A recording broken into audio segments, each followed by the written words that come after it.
An Apache woman was found in the cowboy's bed. He never knew it would alter his life forever. The wind moved across the dry land like a restless spirit that night. It pushed against the wooden walls of Thomas Hale's small cabin and slipped through the cracks as if it was trying to get inside. The sky was dark and heavy with storm clouds, and lightning flashed far across the open plains. The thunder came seconds later, deep and rolling, shaking the quiet land. Thomas rode slowly toward his cabin, his shoulders tired from the long cattle drive. Dust covered his hat, his shirt, and even his boots. He had been away for almost a week guiding cattle across miles of rough land. His body ached and his eyes burned from lack of sleep. All he wanted was rest. Thomas was known in the area as a quiet man. He lived alone, far from the town and even farther from trouble. His cabin stood near a small stream, surrounded by open land and a few scattered trees. He liked the silence. He trusted the silence. It never asked questions and never judged him. As he tied his horse outside, another flash of lightning brightened the sky. For a moment the land looked white and empty. Nothing moved, no sign of anyone. Thomas felt that familiar comfort in knowing he was alone. He stepped inside his cabin without lighting a lamp. He had done this 1,000 times before. The door gave a soft creak, but nothing unusual. He set his hat down on the small table and poured a little water from a metal jug. The air inside felt cooler than outside. The storm wind was finding its way through the wood. Too tired to eat, he removed his boots and lay down on his bed. The mattress was simple, stuffed with dry grass and covered with rough cloth. It was not soft, but after days on horseback it felt like heaven. He closed his eyes almost instantly. Outside, the storm grew stronger. Hours passed. Sometime in the middle of the night, Thomas stirred. At first, he did not know what had woken him. The thunder had softened into distant rumbles. The wind had slowed. Everything seemed calm. Then he heard it, breathing, slow, soft, not his own. His eyes opened instantly. Thomas lay still, his heart beginning to pound. He told himself it was nothing. Maybe the wind through the walls. Maybe his imagination. Living alone for years sometimes played tricks on the mind. But there it was again, breathing. It was coming from very close, too close. He slowly reached his hand toward the small wooden shelf beside his bed where he kept his lantern. His fingers felt heavy, but he forced himself to stay calm. He struck a match against the rough surface. The small flame flickered to life, weak at first, then steady. He lifted the lantern. The light spread across the room, and Thomas froze. There, lying beside him on the far edge of the bed, was a young woman. For a second, his mind refused to understand what he was seeing. He thought he must still be dreaming, but she was real, very real. Her dark hair fell loosely over the pillow. Her face was pale beneath streaks of dust. Her clothes were worn and torn in places, as if she had traveled far through rough land. One of her arms was wrapped with a strip of cloth that was stained darker in some spots. She was fast asleep. Thomas slowly sat up, his heart pounding louder than the thunder had earlier. He looked around the cabin. The door was closed. The small window near the back wall was slightly open. How had she entered? He had not heard a sound when he came home. He had not sensed anyone nearby. He always noticed tracks around his cabin. He was careful that way. He turned his eyes back to her. She did not look dangerous. She looked exhausted. Her breathing was uneven, as if even sleep could not give her peace. A faint line of pain showed between her brows. There was something fragile about her at that moment, something that did not match the fear he had been taught to carry. Thomas had grown up hearing stories. Stories about danger, about enemies, about keeping distance. Life on the frontier had always been divided into clear lines. People stayed on their side. Trust was rare. But the woman lying in his bed did not look like a threat. She looked like someone who had run out of strength. Thomas carefully stood up from the bed so he would not wake her. The wooden floor creaked softly beneath his weight. She shifted slightly but did not open her eyes. He raised the lantern closer. He could now see the cloth wrapped around her arm more clearly. It was not a clean bandage. It had been tied in a hurry. The skin around it looked swollen. Injury. That explained the way she held her arm close to her body. Thomas felt something unexpected rise inside him, not anger, not fear. Concern. He lowered the lantern and stepped back, running a hand through his dusty hair. His thoughts moved quickly. If anyone from town discovered a stranger in his cabin, questions would come. Accusations might follow. Times were tense. Trust between communities was thin, like dry wood ready to catch fire. He looked again at her face. She seemed young, younger than he had first thought, maybe not much older than 20. Her cheeks were hollow from hunger. Her lips were dry. She had chosen his cabin because it was isolated, because it looked empty, because she needed shelter. Thomas walked quietly to the door and checked the lock. It was still secure from the inside. That meant she must have entered before he returned from the cattle drive. She had likely hidden when she heard him arrive, too weak to escape. He imagined her hiding in the dark corner while he moved around the cabin earlier. The thought sent a strange feeling through him. She must have been terrified. The storm had given her cover. The thunder had hidden her movements. Thomas returned to the side of the bed. For a long moment he simply stood there, lantern light casting long shadows on the walls. He could wake her immediately, demand answers, send her away before sunrise. That would be the simple choice. But something stopped him. Maybe it was the way her injured arm trembled slightly, even in sleep. Maybe it was the memory of his own lonely nights after losing his family years ago. He knew what it felt like to have nowhere to turn. Slowly, he placed the lantern on the table and stepped back toward the chair near the fireplace. He sat down heavily, eyes never leaving her. He would wait until morning. The storm outside faded into a gentle wind. The sky slowly lightened with the first signs of dawn. Pale gray light slipped through the window, mixing with the soft glow of the dying lantern flame. Birds began to call in the distance. As daylight grew stronger, the woman stirred. Her eyes opened suddenly, sharp and alert. She sat up quickly, wincing as pain shot through her injured arm. Her gaze moved around the cabin, searching, measuring. Then she saw him. Thomas remained seated, hands resting openly on his knees to show he meant no harm. For a long second they simply stared at each other. Her eyes were dark and guarded. Fear flashed there, but so did strength. She shifted toward the edge of the bed, ready to stand. "It's morning," Thomas said quietly, his voice rough from sleep. "You're safe." He wasn't sure if she understood his words, but he hoped his tone carried meaning. She glanced toward the door, calculating distance. Thomas noticed how carefully she moved, protecting her injured arm. "You're hurt," he added gently, pointing toward the bandage. She followed his gesture, then looked back at him. The silence between them felt heavy but not hostile.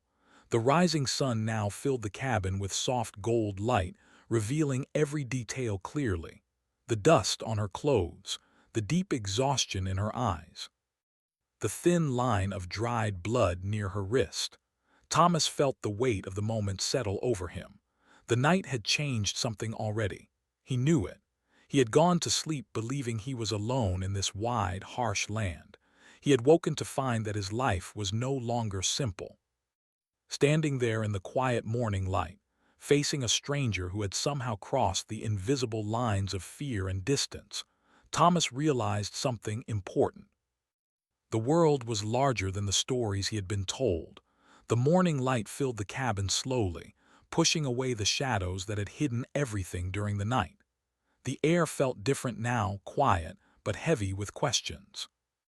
Thomas remained seated in his wooden chair, watching the young woman carefully. He kept his hands visible so she would not feel threatened. She had already moved off the bed and was standing near the wall. Her eyes scanned the small room, measuring every corner, every possible exit. She looked like someone who had learned to stay alert at all times. Thomas stood slowly, making sure his movements were calm and steady. He stepped back from the door, giving her space. "You can leave if you want," he said gently, though he was not sure she understood his words. "I won't stop you." She looked at him, then at the door again. For a moment it seemed she would run, but when she tried to take a full step, her body betrayed her. Pain shot through her injured arm and she leaned against the wall to steady herself. Thomas noticed the small wince on her face. It was quick, but it was there. He took a cautious step forward and pointed again to her arm. "You're hurt," he repeated softly. This time she seemed to understand. Her eyes dropped to the cloth wrapped around her arm. The fabric was dirty and poorly tied. A faint smell of infection lingered in the air now that the morning was warmer. Thomas walked to a small wooden cabinet and opened it slowly. He pulled out a clean piece of cloth, a small tin of salve, and a bowl. He placed them carefully on the table so she could see everything clearly. "I can help," he said, touching his own arm to show what he meant. She watched him closely. There was deep hesitation in her eyes. Trust did not come easily, especially in times like these. The land had been full of tension for months. Small misunderstandings had grown into large fears. Both sides had heard stories that made them cautious of each other. Thomas knew that fear well. He had grown up with it. But now, standing in front of her, he could not see an enemy. He saw someone injured and tired. After a long pause, she slowly stepped toward the table. Her movements were careful, as if she expected him to change suddenly. She sat down across from him but kept her body slightly turned, ready to move if needed. Thomas nodded once, grateful she had chosen to stay. He gently untied the dirty cloth from her arm. As the fabric loosened, the wound became visible. It was deep but not beyond healing. The skin around it was swollen and red. She had likely wrapped it quickly while running. Thomas worked slowly, dipping the clean cloth into water and wiping away dirt with careful hands. She flinched at first but did not pull away. Her jaw tightened, yet she made no sound. "You're strong," he said quietly without thinking. She did not respond, but her eyes met his for a brief second. Once the wound was cleaned, he applied the salve and wrapped it with fresh cloth. This time, the bandage was secure and neat. When he finished, he leaned back slightly to show he was done. She looked at her arm, flexing her fingers carefully. The tight pain seemed to ease a little. "Thank you," she said softly. Her voice was low but clear. Thomas blinked in surprise. He had not expected her to speak his language. "You're welcome," he replied. There was an awkward silence after that. Words felt small compared to everything hanging in the air between them. "What's your name?" he asked gently. She hesitated for a moment before answering. "Yana." The name sounded soft but strong at the same time. "I'm Thomas," he said, placing his hand lightly against his chest. She nodded once, repeating, "Thomas." The way she said it made it sound unfamiliar but not unfriendly. The morning sun climbed higher, warming the cabin. Thomas poured some water into a cup and handed it to her. She drank slowly, as if unsure how long it had been since her last full rest. He then brought out a small piece of bread and dried meat from his supplies. She watched him carefully before accepting the food. Hunger finally overcame hesitation. She ate quietly but quickly, like someone who had learned not to waste time. As she finished, Thomas gathered courage to ask the question that had been sitting in his mind. "Why were you running?" Her eyes darkened slightly. She looked toward the window, toward the open land beyond the cabin. "Trouble," she said simply. The word carried weight. She explained slowly, searching for the right words. There had been conflict nearby. Not only between settlers and Apache, but even among smaller groups struggling over land and supplies. Fear had spread quickly. Small disputes had grown bigger. She had been caught in the middle. She had been separated from her family during the chaos. She did not know where they were now. When she saw Thomas's cabin in the distance during the storm, she had made a desperate choice. The storm gave her cover. The darkness gave her courage. She had slipped inside through the small back window, thinking it was empty. She never expected him to return that same night. Thomas listened without interrupting. The more she spoke, the more he realized how little he truly understood about what was happening beyond his own land. He had always kept to himself. He focused on cattle, fences, and survival. He avoided town gossip and larger disputes. But now, sitting across from Ayana, he felt the reality of those tensions in a personal way. "You could stay here," he heard himself say before fully thinking it through. Her eyes widened slightly. "Only until your arm heals," he added quickly. "It's not safe to travel like that." She studied him carefully, searching his face for signs of dishonesty. All she found was quiet sincerity. "There is risk," she said softly. He nodded. "I know." If the town discovered she was staying in his cabin, questions would come. Suspicion would rise. People would not understand. But sending her back into danger felt worse. The wind outside had completely settled now. The land looked peaceful under the bright sun, almost as if nothing had happened the night before. But inside the cabin, something had shifted. Thomas stood and opened the door slightly to let in fresh air. He glanced around the open plains. No riders in sight. No dust clouds rising in the distance. When he closed the door again, he felt the weight of his choice settle in his chest. For the first time in years, his cabin no longer felt empty.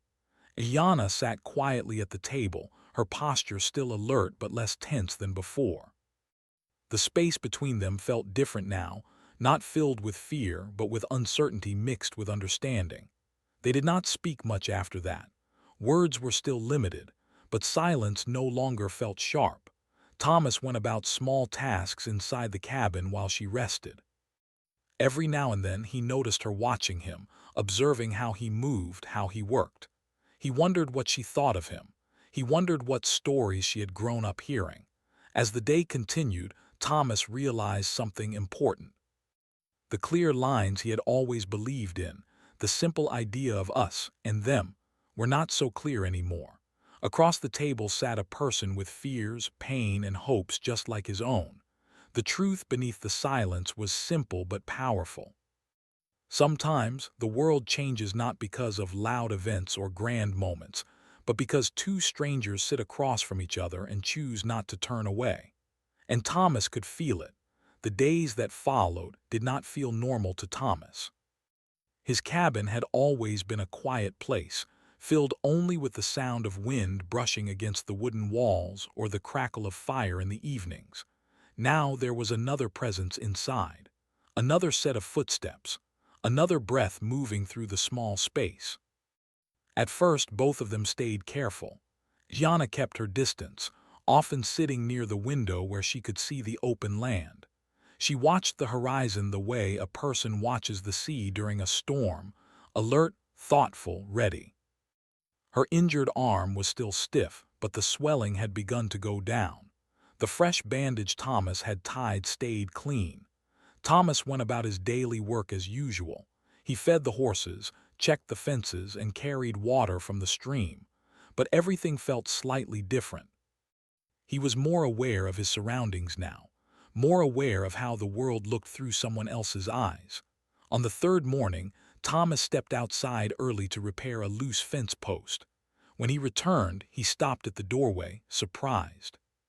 The small table inside had been cleared and wiped clean. The cups were arranged neatly. The floor had been swept. Even the blankets on his bed were folded more carefully than he ever bothered to fold them. Jana stood near the fireplace, gently stirring a pot of water that she had placed above the flame. "You don't have to do that," Thomas said. She looked up at him. "I can help." Her English was still simple but clearer than before. Thomas nodded slowly. "Thank you." From that moment something shifted again. She was no longer just a wounded stranger resting in his cabin. She was sharing the space, contributing to it. Later that day, Thomas struggled with one of his horses, a strong brown stallion that refused to be saddled. The animal pulled back sharply and stomped its hoof against the dirt. Thomas sighed in frustration. Behind him, he heard Ayana's footsteps. She walked slowly toward the horse, her movements calm and steady. She spoke softly, not in English but in her own language. Her voice was low and smooth, like wind moving through tall grass. The horse's ears twitched. Its breathing slowed. Thomas watched in silence as she gently placed her uninjured hand on the horse's neck. The stallion, which had resisted Thomas for 10 minutes, now stood still. "You have a way with him," Thomas said quietly. Jana gave a small smile. "My father worked with horses." Thomas felt something warm stir in his chest at the mention of her father. He realized he knew almost nothing about her life before that stormy night. As days passed, they began speaking more. Their conversations were slow and sometimes filled with pauses, but they grew easier. She told him about her younger brother who used to race her across the open fields. She spoke about learning to track animals by watching small changes in the ground. She described evenings around her family's fire, listening to stories told by elders. Thomas listened carefully. In return, he shared small pieces of his own story. He spoke about losing his parents years ago to illness, about building the cabin with his own hands, about choosing to live away from town because quiet felt safer than crowds. They did not always agree. Sometimes their views were shaped by different experiences. But instead of turning those differences into walls, they treated them like questions. One afternoon, Ayana noticed Thomas rubbing his shoulder after lifting heavy supplies. She disappeared briefly into the trees near the stream. Thomas grew slightly concerned when he could not see her, but she returned before sunset carrying small leaves and roots. She crushed them carefully with a stone and mixed them with warm water. Then she handed him the mixture. "For pain," she said. Thomas hesitated only a second before applying it to his shoulder. The smell was earthy and fresh. Within an hour, the ache had lessened. He looked at her with quiet amazement. "You know more about this land than I ever will." She shook her head gently. "You know it too. Just different way." Her words stayed with him. Different way. Not wrong, not lesser. Just different. Meanwhile, in town, whispers had started to rise. A neighbor named Caleb rode by one afternoon while Thomas was repairing part of the barn. Caleb was a serious man who noticed small details. "You've had company?" Caleb asked, eyeing the extra footprints near the cabin. Thomas paused only briefly. "Helping someone recover from an injury." Caleb's eyes narrowed slightly. "Careful, Thomas. Folks are uneasy these days." Thomas nodded but did not explain further. That evening, as the sun dipped low and painted the sky orange, he felt the weight of Caleb's warning. Sides must be chosen.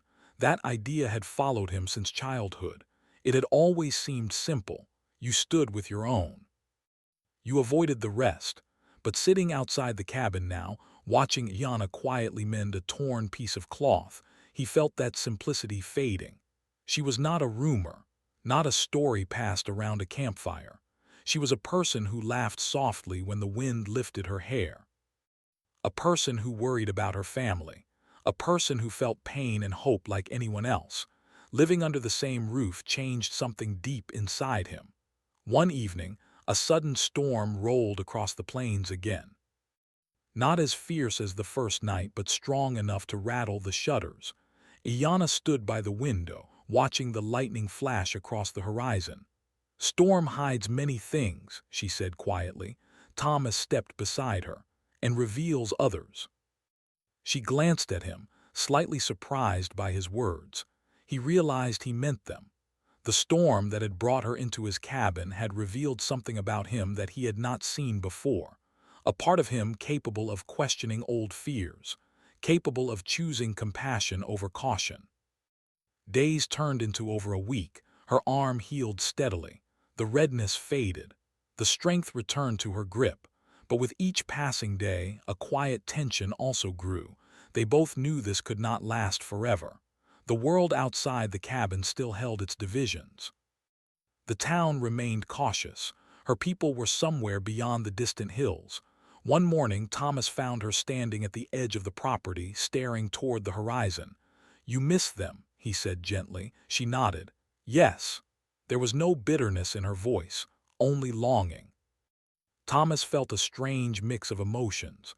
Part of him had grown used to her presence, the shared silence, the small conversations, the sense that his cabin had become more than just a shelter, but he also knew she did not belong hidden away. "You'll find them," he said quietly. She looked at him, eyes steady and thoughtful. "Maybe," she replied, "but first things must calm." The words carried a quiet truth. Both of them were waiting, waiting for tensions to ease, waiting for the right moment. And in that waiting, they continued to learn from each other. Thomas no longer saw the world in sharp lines. The clear border between us and them had blurred. It had been replaced by something more complicated but more honest. Two worlds under one roof had not created conflict. They had created understanding. And though neither of them fully realized it yet, that understanding would soon be tested in ways neither could imagine. The morning the smoke appeared, the air felt strange from the start. It was too still. Even the birds were quiet. Thomas noticed it while repairing a wooden rail near the barn. He paused and wiped sweat from his forehead, looking toward the distant hills. At first, he thought it was just a low cloud, but it was not moving like a cloud. It was rising. A thin line of dark smoke curled into the sky from somewhere beyond the open fields. It twisted upward slowly, steady and clear against the pale blue morning. Thomas felt a tightness in his chest. Yana stepped out of the cabin a moment later carrying a small bucket. She followed his gaze and froze. The color drained from her face. She did not need to ask what it was. Her voice came out barely above a whisper. "That is not cooking fire." Thomas nodded. He had seen enough prairie fires and campfires to know the difference. This smoke was too thick, too sudden. Yana took a step forward as if her body wanted to run before her mind could decide. Her injured arm was almost healed now, but she still moved carefully. "My people are that way," she said, eyes fixed on the horizon. Thomas felt the weight of her words settle over him. For days, things had been quiet, almost peaceful, but peace on the frontier was often fragile. He remembered Caleb's warning. Folks are uneasy these days. Just yesterday in town, someone had mentioned missing supplies. There had been whispers, quick glances, and rising suspicion. No proof, just fear looking for a direction.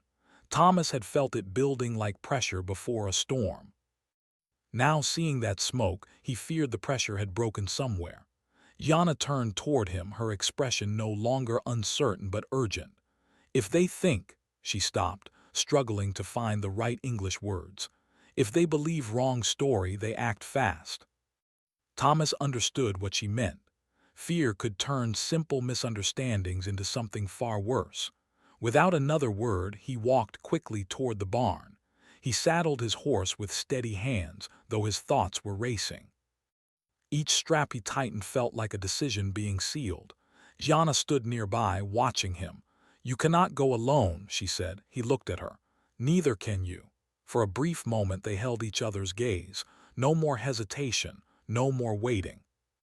He brought out his second horse and helped her mount carefully. She sat tall despite the worry in her eyes. The ride toward the smoke felt longer than usual. The ground beneath the horse's hooves seemed harder, the air heavier. As they rode, Thomas could see more clearly now, several figures moving in the distance. Some were on horseback. From the other direction, near a cluster of trees, he noticed another group gathered close together. Two sides, and too little space between them. Thomas slowed his horse as they approached. He could hear raised voices carried by the wind, words sharp with anger, words spoken quickly without listening. He recognized some of the men from town. Caleb was there. So were others who had once shared meals and friendly talk with him. On the other side stood members of Ayana's community, alert and protective. No one had acted yet, but the air felt ready to break. Thomas dismounted before reaching the center. His boots hit the ground firmly. He raised both hands slightly, not in surrender but in clear signal. "Stop," he called out. Several heads turned toward him. "Thomas," Caleb's voice carried surprise. "What are you doing here?" Thomas stepped forward slowly, placing himself in the open space between the two groups. He could feel every pair of eyes watching him. "We need to slow down," he said clearly.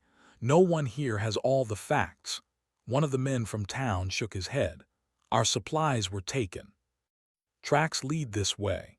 Iana had dismounted behind him. She stood quietly, visible but calm.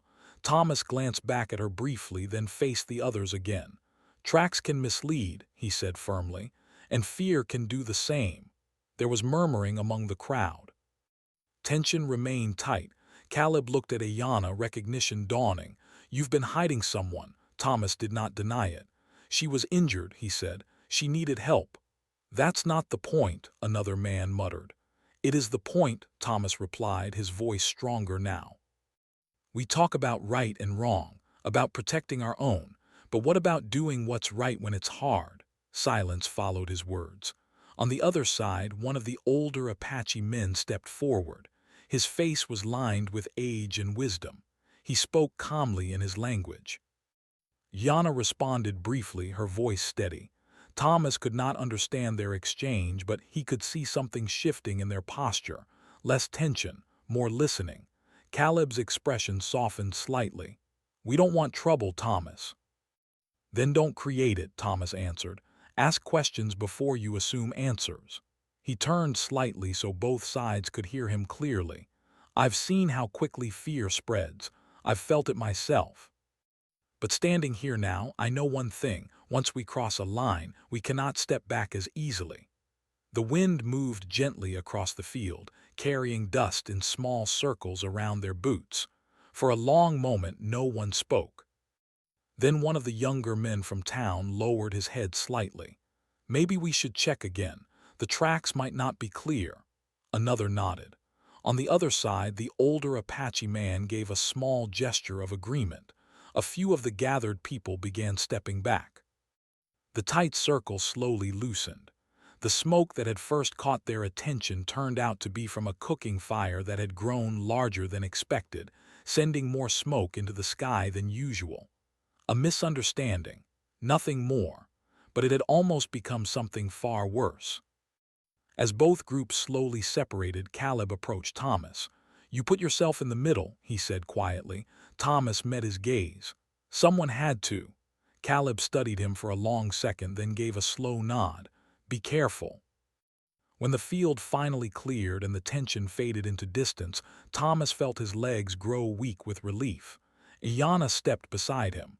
"You stood strong," she said softly. He let out a long breath. "I was afraid." She gave a faint smile. "Courage is not no fear. It is walking while fear is there." Her words stayed with him. They rode back toward the cabin in silence, the sky now calm and wide above them. The smoke had faded completely, but something had changed again. Thomas knew that stepping forward that day had altered how some people would see him. Some might question his loyalty. Others might quietly respect his choice. As they reached the cabin, he dismounted and looked once more toward the horizon. The land seemed peaceful again. Yet inside him, a quiet fire had been lit, not of anger but of understanding. He had stood between two worlds and refused to let fear decide the outcome. And though the immediate danger had passed, he sensed this moment would echo far beyond this single day. Some choices do not make loud sounds. After the day of smoke and tension, nothing looked different on the surface, yet everything felt different underneath. The land was still wide and open. The wind still moved through the tall grass. The stream near the cabin still flowed with the same quiet sound. But Thomas could feel that a line had been crossed, not a line drawn on land, but one drawn inside his own heart. Word spread quickly in town about what had happened. Some people told the story with respect. Others told it with doubt. A few said Thomas had been brave. A few said he had been foolish. Thomas did not go to town for several days. He did not avoid it out of fear. He simply needed time to think. Jana stayed quiet after that day. She spent more time standing outside at sunrise, looking toward the distant hills where her people were. Her arm had healed well. The wound had closed. leaving only a thin mark as a reminder. One evening, as the sun turned the sky orange and gold, she sat beside the small fire outside the cabin. Thomas joined her, placing 2 cups of warm tea between them. For a long time they did not speak. Finally, she broke the silence. "It is time," she said gently. Thomas knew what she meant even before she explained. "My family will search for me," she continued, "and I must search for them." He nodded slowly. He had expected this moment, yet it still felt heavy. "You'll be safe traveling?" he asked. She gave a small, confident nod. "The land knows me." A soft smile touched his face. "Yes, it does." The next morning arrived quietly.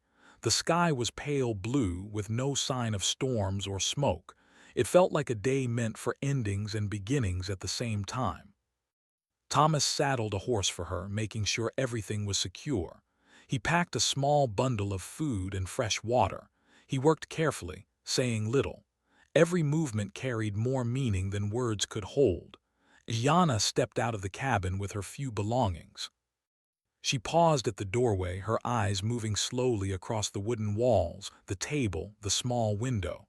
The place that had once been only a hiding spot had become something more. She turned to Thomas. "You gave me shelter," she said, "when you did not have to." He shook his head slightly. "You helped me too." She tilted her head in quiet question. "You helped me see," he added. For a moment neither of them looked away. From a small pouch tied at her side, she removed something woven from thin strands of colored thread. It was simple but carefully made, a bracelet. She stepped closer and held it out to him. "For protection," she said softly, "and memory." Thomas took it carefully, as if it were something fragile. The threads were tightly woven, each color placed with purpose. He slipped it around his wrist. "It'll stay there," he said. She smiled, not a wide smile, but one filled with understanding. He helped her onto the horse. She sat tall and steady, no longer the injured woman who had hidden from a storm weeks ago. She looked strong again. Certain, they rode together part of the way toward the open fields where the land stretched wide and free. When they reached a small hill overlooking the plains, they stopped. "This is far enough," she said. Thomas nodded. He did not trust his voice at that moment. She looked at him one last time. "Your path changed," she said quietly. He glanced down at the bracelet on his wrist. "Yes," he replied, "it did." Without another word, she turned her horse and rode toward the distant hills. The wind lifted her hair as she moved farther away. Slowly her figure became smaller against the endless land. Thomas stood there long after she disappeared from sight. The silence returned, but it no longer felt empty. He eventually rode back to the cabin alone.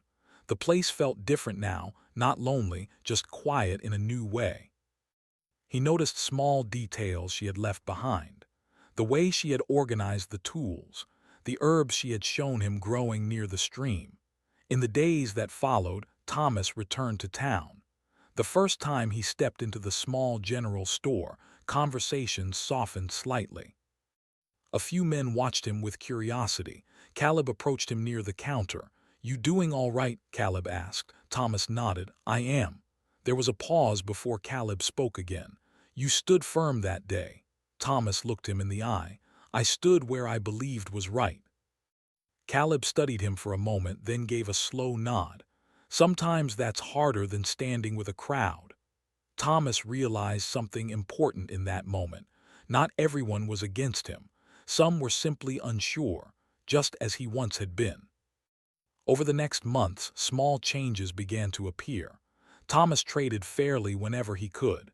He refused to repeat rumors. When someone spoke with anger about people they did not know, he asked calm questions instead of joining in. At first, it surprised others. But slowly, his steady example began to influence the tone of conversations. He was still the quiet cowboy who kept mostly to himself.